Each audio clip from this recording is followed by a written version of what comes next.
Hello, my name's Jack York. I'm one of the founders of It's Never Too Late. We're excited to show you a video today about a project that we've been a part of over the last few months. It's been an exciting project for us where our technology was a key link between connecting high school students to memory care residents in Michigan. The goal of the project was to have the students interact with the residents in really a whole different way. They were filming their life story. They were going out to film landmarks in the community that were important and memorable to them, and then tie it all together on very easy to use basic tablet technology that we've put together. Our technology is really not the story, I gotta say though. The technology is simply an enabler, a tool that allows these kids to wind up with relationships with people that they never knew and never thought they could experience. We weren't really sure what was going to happen, but the outcomes just exceeded our wildest expectations. And we're excited that this is a replicable project that we hope to be seen pop up all over the country. Thanks for watching. I'm Denise Rabideau. I'm the CEO and president of Evangelical Homes of Michigan, EHM Senior Solutions now. I've been here 23 years and loved every minute of it. The process of this initiative with the Saline area schools was my dream of integrating senior high schools with individuals with dementia. I wanted to show students that there was this ability for people with memory loss to still connect and to participate in something unique and different and innovative in a very personalized way. And so this idea of the experience of living in the moment, that they could have this encounter, that Arlene could have this encounter with Sabrina and be totally in the moment with Sabrina and Ryan as they were talking to her about, did she remember going to school, or what was a favorite song of hers, or what other memories as a Girl Scout did she have. Being in the moment, we talk about that, we learn about that as senior services professionals, but to see it in reality was an aha moment for me. I'm Sabrina Helmer and I go to Saline High School. Initially I thought that this project would be quick and easy, ask the residents the questions, maybe talk to them for a few minutes and be gone.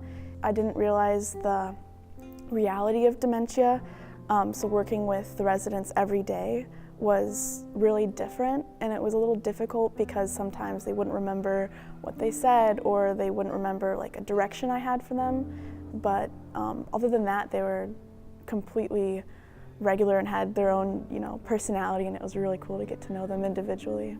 So I really connected with Arlene. She was in Girl Scouts, she organized a lot of things for the community, and I'm really interested in that. And I just thought that we had a lot in common, and it'd be really cool to get to know her even more. Right. Where do I go?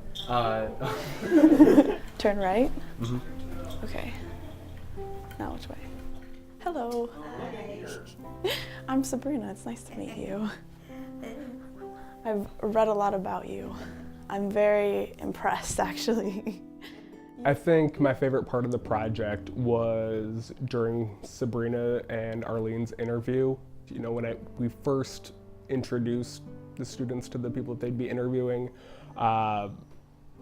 there was a bit of awkwardness. We were having difficulty kind of getting answers or proper responses, and Sabrina just really stepped up and learned to go with it.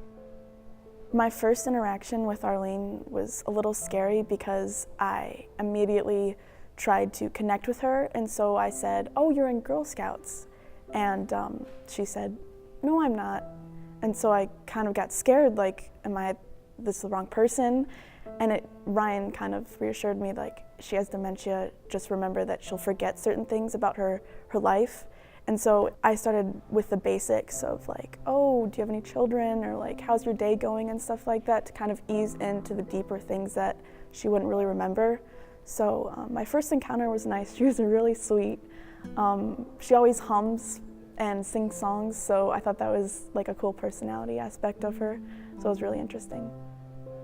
Going to Arlene's house and filming was really cool because I've actually passed by her house multiple times throughout my whole lifespan, and so going back to that and knowing her background and her story and how it's built and how it became what it is was so like motivating and capturing to me.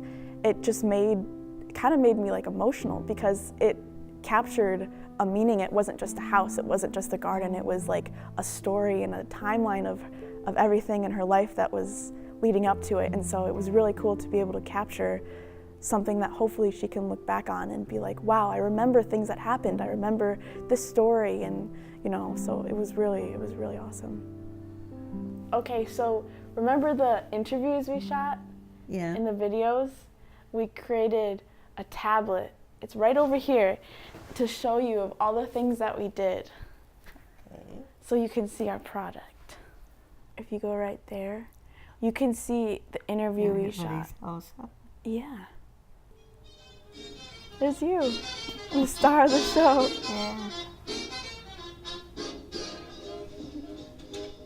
That's me. Yeah. My name is Arlene, and I don't know exactly what my friends call me. Probably Arlene.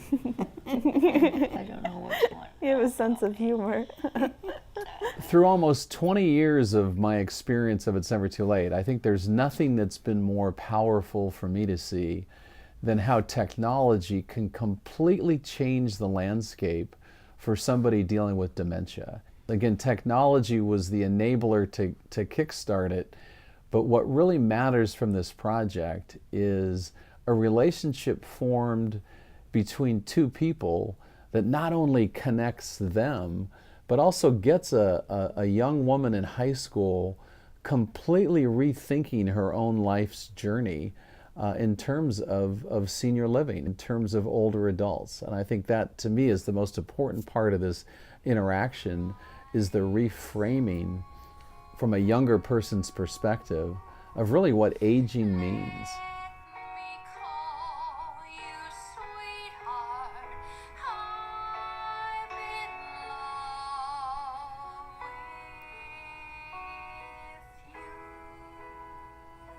It was fascinating to look at the relationship that formed between Sabrina and Arlene. Arlene was thrilled at this new device she hadn't seen before, and I think Sabrina was incredibly proud of the content that she had put together that really captured this person's life. What wound up from the project was really two people that just wound up connecting regardless of their age differences, regardless of being at different places cognitively. And I think that message should resonate to anyone looking at this piece, that it doesn't matter where you are physically or cognitively, doesn't matter how old you are, there's connections to be had, relationships to be formed. It's amazing when you think about how large this could really be. Yeah, thanks for letting me come and interview. Oh, it's okay. And thank you for showing me your house. Oh, yeah.